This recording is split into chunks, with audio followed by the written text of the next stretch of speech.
The salty caramel Rice Krispie treat was our first original recipe. We love it because it's caramely, it's gooey, it's light, and it's delicious. I'm Natalie Potter. And I'm Laura Potter. And we're the mother-daughter duo behind the online Rice Krispie treat company, Bliss & Baker. To start, you're going to prepare a pan with parchment paper, and we also sprinkle a tablespoon of sugar on the bottom to prevent it from sticking. When you're making Rice Krispie treats, you're going to want to use a nonstick pot. You'll thank us later for this when you're cleaning up. The nonstick is a total time saver. We prefer to use salted butter because it adds another depth of flavor. I love Rice Krispie treats because I believe they're the best dessert on the entire planet. I think they're really nostalgic. It just seems like everybody enjoys them. We're gonna let all this cook for a few minutes, and you can tell it's done when it can coat the back of your spoon. Should take about 5 minutes.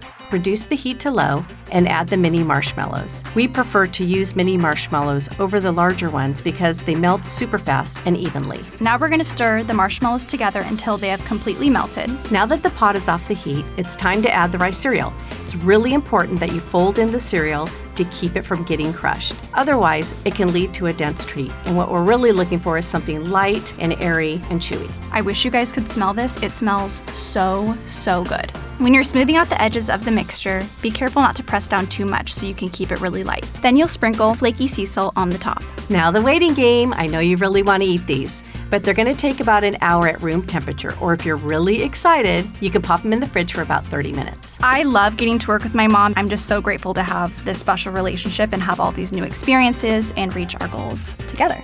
We really hope that people try this recipe and use these tips to take their Krispie game to the next level. We fully believe that handmade treats have this magical power to show people you love them and make them happy.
Oh, yes!